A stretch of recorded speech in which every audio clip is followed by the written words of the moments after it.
the one who takes you home one more time. I promise after that I'll let you go. Baby, I don't care if you got hurt in your heart.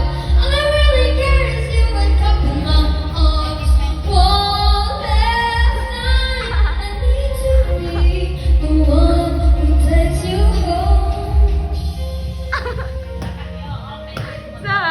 Should've thought this I'm being honest.